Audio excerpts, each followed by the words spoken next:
Welcome back. కర్ణాటకలో సాగుతున్న కుర్చీలాటలో మరో ట్విస్ట్. ముఖ్యమంత్రి మార్పుపై సంచలన ప్రకటన చేశారు ఏఐసీసీ ప్రధాన కార్యదర్శి కేసీ వేణుగోపాల్.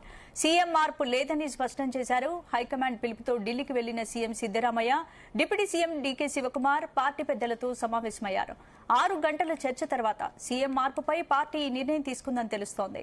దీంతో సీఎం పదవి కోసం ఎదురు చూస్తున్న కేసీ వేణుగోపాల్ కు మళ్లీ జలక్ తగిలింది. అయితే సిద్ధునే కాంగ్రెస్ చాయిస్ ఎందుకు, డీకేకు మైనస్ అవుతున్న అంశాలేంటో ఇవాళ డిఎన్ఏలో డిస్కస్ చేద్దాం. భరత్, సీఎం మార్పు లేదని కాంగ్రెస్ హైకమాండ్ చెప్పింది. అంటే ఏంటి, ఇప్పుడు కర్ణాటకలో అంతర్గత విభేదాలు సమసిపోయినట్టు అనుకోవచ్చు? అంటే ఇప్పుడు కేసీ వేణుగోపాల్ బయటకు వచ్చి సీఎం మార్పు లేదు అన్నంత మాత్రాన అదే అవుతుందని చెప్పలేము. అవునంటే కాదనిలే, కాదంటే అవుననిలే, ఏమంటారు అదే పాట ఉంది కదా, అట్లా అనుకోవచ్చు. ఆడువారి మాటలకు అర్థాల వేరులే అన్నట్టు కాంగ్రెస్ హైకమాండ్ మాటలకు అర్థాల వేరులే.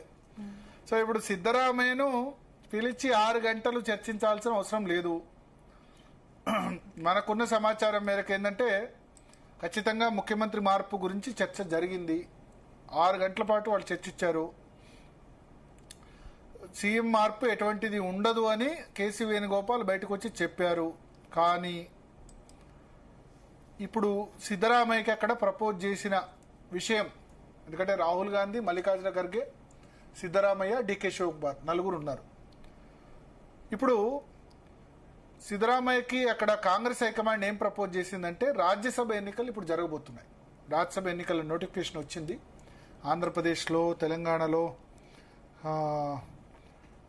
తెలంగాణలో అయిపోయింది. ఆంధ్రప్రదేశ్లో, కర్ణాటకలో చాలా చోట్ల నామినేషన్స్ ఇప్పుడు ఫైల్ చేయాల్సి ఉంది. ఇప్పుడు రాజ్యసభ నోటిఫికేషన్ దాని ప్రకారం జూన్ 18వ తేదీన 10 రాష్ట్రాల్లో ఎన్నికలు జరగబోతున్నాయి. నోటిఫికేషన్ జూన్ 1వ తేదీన ఇష్యూ చేస్తారు. Last date for filing nomination June 8. Scrutiny of nomination June 9. Withdrawal 11. Election అవసరమైతే జూన్ 18న కండక్ట్ చేస్తారు. ఎలక్షన్ మోస్ట్లీ అవసరం ఉండదు చాలా రాష్ట్రాల్లో. ఆంధ్రప్రదేశ్, గుజరాత్, కర్ణాటకలో 4 సీట్ల చొప్పున ఖాళీ అవుతున్నాయి. సో 4 సీట్లలో కర్ణాటక నుంచి 4 సీట్లు ఖాళీ అవుతున్నాయి. మనకున్న సమాచారం ఏంటంటే సిద్దరామయ్యకు కాంగ్రెస్ హైకమాండ్ ఏం చెప్పిందంటే రాజ్యసభకు వెళ్ళండి, రిజైన్ చేయండి ముఖ్యమంత్రి పదవికి, ముఖ్యమంత్రి పీఠాన్ని డీకే శివకుమార్కు అప్పగించండి అని సిద్దరామయ్య ముందు ప్రపోజల్ పెట్టినట్టుగా తెలుస్తుంది. సో ఆయన ఇప్పుడు అందుకోసమే ఇద్దరు, సిద్దరామయ్య కానీ డీకే శివకుమార్ కానీ ఇద్దరు కూడా ఢిల్లీ వచ్చారు. ఢిల్లీ వచ్చిన తర్వాత ఇది జరిగింది. సో ఇప్పుడు యాక్చువల్గా మొన్న కర్ణాటకలో కాంగ్రెస్ పార్టీ అధికారంలోకి వచ్చినప్పుడు ఏమి ఎక్స్పెక్ట్ చేశారంటే సిద్దరామయ్య కంటే డీకే శివకుమార్, ఎందుకంటే సిద్దరామయ్య గతంలో హెచ్డి కుమారస్వామి ప్రభుత్వాన్ని కూల్చడంలో ఆయనే ప్రధాన పాత్ర. ఆయనకి ఇష్టం లేదు కుమారస్వామి ముఖ్యమంత్రిగా ఎక్కువ సంవత్సరాలు కంటిన్యూ అయితే మళ్ళీ తను ముఖ్యమంత్రి కారాదు. పైగా జేడీఎస్ లో ఉండి వచ్చిన వ్యక్తి సిద్దరామయ్య. దేవగౌడ తన కుమారుణ్ణి ప్రోత్సహిస్తున్నాడన్న ఉద్దేశంతో 2008లో కాంగ్రెస్ పార్టీలో జాయిన్ అయ్యారు సిద్దరామయ్య. ఆ తర్వాత 13లో చీఫ్ మినిస్టర్ పదవిని సిద్దరామయ్య మొదటిసారి తీసుకున్నారు. అయితే పబ్లిక్ లో కానీ ఎమ్మెల్యేలో కానీ ఫుల్ సపోర్ట్ సిద్దరామయ్యకు ఉంది. కాంగ్రెస్ హైకమాండ్ దగ్గర సపోర్ట్ ఏమో డీకే శివకుమార్ దగ్గర. కాంగ్రెస్ హైకమాండ్ దగ్గర ఎందుకు సపోర్ట్ అంటే ఆయన ఈడీ కేసులు వచ్చినా, సిబిఐ కేసులు వచ్చినా డీకే శివకుమారు కాంగ్రెస్ పార్టీని వదలలేదు. బీజేపీ నుంచి ఎన్ని ఆఫర్లు వచ్చినా. సో ఒక సింపతి, ఒక కార్నర్ ఒకటి ఉంది. తాను ఏం చెప్తే అది చేస్తాడు డీకే శివకుమార్. కానీ సిద్దరామయ్య అట్లా చేయడు. రాహుల్ గాంధీకి, సోనియా గాంధీకి పర్సనల్గా ఆయన గులాంగిరి లాంటిది చేయడు. ముక్కుసూటి వ్యక్తి. ఆయన తీసేస్తే అక్కడ 134 మంది ఎమ్మెల్యేలు ఉన్నారు. మెజారిటీ ఎమ్మెల్యేలు దాదాపు 70-80 మంది ఎమ్మెల్యేల సపోర్టు సిద్దరామయ్యకు ఉంది. పబ్లిక్ సపోర్ట్ సిద్దరామయ్యకు ఉంది. అందుకని అప్పుడు ఏం చేశారు, మొదటి 2.5 సంవత్సరాలు సిద్దరామయ్య సీఎం, తర్వాత 2.5 సంవత్సరాలు డీకే శివకుమార్ సీఎం అని ఒక జెంటిల్మెన్ అగ్రిమెంట్ జరిగింది. ఆ 2.5 సంవత్సరాలు కాదు, 3 సంవత్సరాలు అయిపోయింది ఇప్పుడు. అప్పుడేమో రిజైన్ చేయలేదు. బట్ హైకమాండ్ కూడా ఆయన ప్రెషరైజ్ చేయలేదు. ఆయన సిద్దరామయ్య నేనే 5 ఏళ్ళు సీఎం అని చెప్పారు. కానీ డీకే శివకుమార్ కు హైకమాండ్ హామీ ఇచ్చింది. సో అందుకనే డీకే శివకుమార్ ఏమైంది నా హామీ, నేను పార్టీ కోసం అందుకనే ఇప్పుడు మీకు పిసిసి ప్రెసిడెంట్ గా ఏమంటారు పిసిసి ప్రెసిడెంట్గా డికే శివకుమారే ఉన్నారు ఇప్పటికీ అక్కడ. మన దగ్గర రేవంత్ రెడ్డి సీఎం అయిన తర్వాత పార్లమెంట్ ఎలక్షన్స్ తర్వాత పిసిసి ప్రెసిడెంట్ చేంజ్ చేశారు. డిప్యూటీ సీఎం డికే శివకుమారే, పిసిసి ప్రెసిడెంట్ కూడా డికే శివకుమార్ అక్కడ. సో అక్కడ అంత కీలకం. డికే శివకుమార్కు ప్రియారిటీ ఇవ్వాలి, సిద్ధరామయ్యకు ప్రియారిటీ ఇవ్వాలి. సో ఇప్పుడు 3 సంవత్సరాలు అయింది. ఇక కాంగ్రెస్ కూడా సక్సెసర్ ప్లాన్. సిద్ధరామయ్య కూడా 77-78 ఇయర్స్. అటు డికే శివకుమార్ నాకు ఇచ్చిన హామీ ఏమైందని డికే శివకుమార్ మైనస్ అవుతున్న అంశాలు ఏంటి అంటే అంతర్గత వ్యతిరేకత లేకపోతే అవినీతి ఆరోపణలు అంటే వీటన్నిటికంటే ఎక్కువ మెయిన్ ఏంటంటే ఎమ్మెల్యేల బలం సిద్ధరామయ్యకు ఉంది. ప్రజానాయకుడు Siddaramaiah, DK Shivakumar corporate. But ఆయన ప్రజానాయకుడు కాదని చెప్పలేం. కానీ ఏంటంటే DK Shivakumar is more powerful than Siddaramaiah is more powerful than DK Shivakumar. ఇది స్టాల్ వాట్. ముఖ్యమంత్రి క్యాండిడేట్ గా మీరు ఎవరిని చూజ్ చేసుకుంటారంటే సిద్ధరామయ్య పేరు ఎక్కువ వస్తుంది. ఎందుకంటే backward classes, Kuruba community. Kuruba అంటే మన దగ్గర కురుమలు అంటారు కదా, గొర్రెలు కాసే కమ్యూనిటీ. 13-14% కర్ణాటకలో ఉంది. వక్కలిగాలు అంటే దేవగౌడ క్యాస్ట్ ఏదైతే ఉందో వక్కలిగా. డికే శివకుమార్ కూడా వక్కలిగాలు జనరల్ గా జేడీఎస్ వైపు ఉంటారు. లింగాయతులు జనరల్ గా బీజేపీ వైపు ఉంటారు.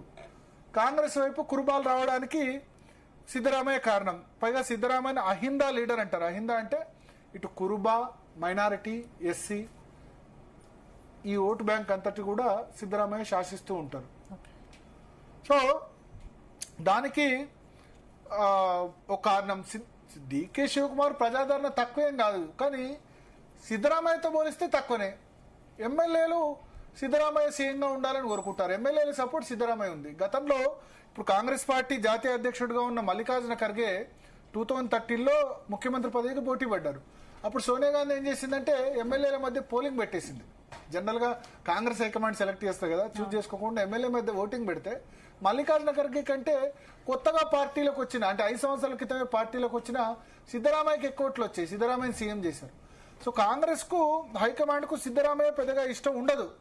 కానీ తప్పనిసరి పరిస్థితిలో సిద్ధరామయ్యని కంటిన్యూ చేయాల్సి వస్తుంది. బట్ రాహుల్ గాంధీ ఇక్కడ అష్యూరెన్స్ ఇచ్చి ఉన్నారు. డికే శివకుమార్ ఏంది నా సంగతి, 2.5 సంవత్సరాలు అని చెప్పారు, 3 సంవత్సరాలు అయింది, ఏంది ఈయన తప్పుకోవట్లేదు, ఇంకా 2 years ఎలక్షన్ ఉంది, ఇప్పుడే నాయకత్వ మార్పు చేయండి అని చెప్తున్నారు. సో బయటికి వచ్చి అది చెప్పారు. కానీ ఏం చెప్తున్నారంటే రాజ్యసభ ఇప్పుడు June 1, 8 ఉంది కదా, రాజ్యసభ నామినేషన్ వేయాలి. 3rd, 4th, 5th ఒకవేళ తెలిసిపోద్ది మనకు. నామినేషన్ సిద్ధరామయ్య వేశాడంటే ఇంకా అవుట్ అన్నట్టే. నితీష్ కుమార్ ను బీహార్ లో బీజేపీ ఎట్లా అయితే రాజ్యసభకు పంపించిందో ఇక్కడ అట్లే పంపించి బహుశా రాజ్యసభ చేస్తారేమో. నాకైతే ఇప్పుడు ఇది కాదు, ముఖ్యమంత్రి రిజైన్ చేయడు ఇవని చెప్పినంత మాత్రాన అది ఖచ్చితంగా ఫాలో అవుతారైతే నేను అనుకోను. ఎందుకంటే సీఎం మార్పుపై ఏం క్లారిటీ మార్పు ఉండదని చెప్పారు. ఎందుకంటే ఉంటదని చెప్పారు అనుకోండి, ఎమ్మెల్యేలంతా గొడవ చేస్తారు. సైలెంట్ గా రాజ్యసభ నామినేషన్ వేశారనుకోండి, ఆబ్వియస్లీ చేస్తారు. అయితే సిద్ధరామయ్య ఒక ప్రపోజల్ పెట్టినట్టు తెలుస్తోంది. సీఎంను గనక మారిస్తే గనక డికే శివకుమార్కి ఇవ్వద్దు, పరమేశ్వరకి ఇవ్వండి. పరమేశ్వర అక్కడ హోంమంత్రి, దళిత నాయకుడు, ఆయనకి ఇవ్వండి, డికే శివకుమార్కి ఇవ్వద్దని చెప్పారు. రాజకీయాలు ఎట్లా ఉంటాయంటే ఇట్లా ఉంటాయి. 80% డికే శివకుమార్కి మాత్రం సీఎం పదవి ఇవ్వద్దు, ఎందుకంటే నా వర్గీయులందరికీ అన్యాయం చేస్తాడు అని చెప్పినట్టుగా తెలుస్తుంది. అయితే ఇంకో విషయం గుర్తుంచుకోవాలి. 2013లో పరమేశ్వర, సిద్ధరామయ్య సిఎల్పి లీడరు, పరమేశ్వర పిసిసి ప్రెసిడెంట్ 2013లో. అప్పుడు వచ్చినప్పుడు పరమేశ్వర సీఎం అయ్యేవాడు, దళిత సీఎం అయ్యేవాడు. కానీ పరమేశ్వర ఎన్నికల్లో ఓడిపోయాడు, అసెంబ్లీ ఎన్నికల్లో. ఇక 2009లో డి శ్రీనివాస్ వైఎస్ ఉంటే డి శ్రీనివాస్ అసెంబ్లీలో నిజామాబాద్ ఓడిపోయినట్టు 2013 అసెంబ్లీ ఎలక్షన్స్ లో పరమేశ్వర ఓడిపోయాడు. ఓడిపోవడం వెనుక సిద్ధరామయ్య ఉన్నారు అని ఆరోపిస్తారు. ఇక్కడ పెద్ద ఎత్తున కురుబా కమ్యూనిటీ వచ్చి ఆయనకు పరమేశ్వర ఆయన్ని సీఎం చేయాలని నోటిచ్చిందంటారు. సో అదే పరమేశ్వర 2013లో సీఎం కాలేకపోయినాడు. డిప్యూటీ సీఎం ఏదో ఇచ్చారు అప్పుడు, ఓడిపోయినా సరే ఎమ్మెల్సీ చేసి. ఇప్పుడు అదే పరమేశ్వరను సిద్ధరామయ్య నేను కనుక దిగితే గనక సీఎం గా పరమేశ్వరం చేయండి, డికే శివకుమార్ మాత్రం నేను యాక్సెప్ట్ డికే శివకుమార్ ఇప్పుడు కూడా చేయకపోతే డికే శివకుమార్ అసంతృప్తి భవిష్యత్తులో కాంగ్రెస్ కి ఎఫెక్ట్ పడే డెఫినెట్ గా ఆయన భారతీయ జనతా పార్టీతో కలుస్తాడు. ఏముంటది లైఫ్ లో. ఇప్పుడు రాజకీయ నాయకులు ఏమైంది, సీఎం కావాలి, ఇక్కడ సీఎం కాకపోతే వేరే దిక్కు సీఎం చేస్తా అంటే పోతారు కదా. సో చీల్చినా చీలిస్తాడు. వెయిట్ చేశాడు 2.5 సంవత్సరాలు పోయి 3 సంవత్సరాలు అయింది. అయిన తర్వాత ఏం చేస్తాడు? సో అందుకనే ఇక్కడ మనం ఒకటి అర్థం చేసుకోవాల్సింది ఏంటంటే ఈ కాంగ్రెస్ హైకమాండ్ ఇప్పుడు బయటకు వచ్చి డీకే శివకుమార్ బయటకు వచ్చి సీఎం లేదు చేయడు అన్నదాన్ని మనం ఇంకా కన్సిడర్ చేయలేం. ఖచ్చితంగా ఏదో చాలా సీరియస్గా డిస్కషన్ జరిగింది. రాజ్యసభకు బొమ్మని అడుగుతున్నారు. రాజ్యసభ బొమ్మని అడిగి నీ అవసరం ఢిల్లీలో ఉంది, ఒక బీసీ లీడర్ మాకు దేశవ్యాప్తంగా కావాలి, ఇప్పుడు దళిత లీడర్ మల్లికార్జున ఖర్గే ఉన్నాడు, మాకు కావాలి, బీజేపీని ఎదుర్కోవాలి, రాజ్యసభకు రా. సో రాజ్యసభకు పంపుతారా? సిద్ధరామయ్య ప్రజలు ఇమేజ్ కారణంగానే మరి హైకమాండ్ వెనక్కి తగ్గుతుందా? హైకమాండ్ వెనక్కి తగ్గేది ఉంటే తగ్గింది ఆల్రెడీ 6 నెలలు. ఇప్పుడు ఖచ్చితంగా ఏదో ఒక హై టైం వచ్చింది. మరి రాబోయే వారం రోజుల్లో ఇప్పుడు చాలా మంది ఎమ్మెల్యేలు మంత్రులు వచ్చి వద్దు సిద్ధరామయ్యని తప్పించొద్దు అని హైకమాండ్ దగ్గర ఒత్తిడి తెస్తే చెప్పలేము. బట్ నాకైతే ఏమనిపిస్తుందంటే రాజ్యసభకు పంపిస్తారనే చెప్తున్నారు, పంపిస్తారనే నాకు అనిపిస్తుంది. ఎందుకంటే రాజ్యసభ గురించి ఇంత సీఎంను వీళ్ళ పిలిచి 6 గంటల పాటు చర్చ ఉండదు. కాబట్టి చూద్దాం ఇక్కడ ఏం చెప్తున్నారంటే సిద్ధరామయ్య రాజ్యసభ సీట్ ఇచ్చి ఈయనను చేస్తారు. ప్లస్ యతీంద్ర సిద్ధరామయ్య ఎవరైతే ఉన్నారో సిద్ధరామయ్య కొడుకు, ఆయనకు డిప్యూటీ చీఫ్ మినిస్టర్ ఇస్తారని కూడా వార్తలు వస్తున్నాయి. సిద్ధరామయ్య ఒప్పుకుంటే కనుక యతీంద్ర సిద్ధరామయ్యకు డిప్యూటీ సీఎం ఇచ్చి సిద్ధరామయ్యను రాజ్యసభకు పంపిస్తారు, డీకే శివకుమార్ సీఎం అవుతారు అన్న ప్రపోజల్ నడుస్తుంది. సో సిద్ధరామయ్య అయితే దీని ఆఫర్ను రిజెక్ట్ చేశాడు. నేను చీఫ్ మినిస్టర్గానే కంటిన్యూ అవుతాను అని చెప్పి, నేషనల్ పాలిటిక్స్లో ఇంట్రెస్ట్ లేదు, హిందీ నాకు రాదు అని, హిందీ రాదు ఇంగ్లీష్ కూడా ప్రాబ్లమే. మనకు గుర్తునే ఉంటుంది ఇక్కడ తెలంగాణలో బీసీ డిక్లరేషన్ 42% బీసీలకు రిజర్వేషన్ సిద్ధరామయ్యతో చదివించారు. ఎన్నికలకు ముందు బీసీ డిక్లరేషన్ అనౌన్స్ చేసింది, 42% రిజర్వేషన్ ఇస్తామని చెప్పింది ఇక్కడ తెలంగాణలో. ఆ సభలో కన్నడలో మాట్లాడాడు సిద్ధరామయ్య. దాని కన్నడలో మాట్లాడిన దాన్ని తెలుగులో ట్రాన్స్లేట్ చేశారు. సో నాకు జాతీయ రాజకీయాలు అస్సలు ఇంట్రెస్ట్ లేదని చెప్తున్నారు.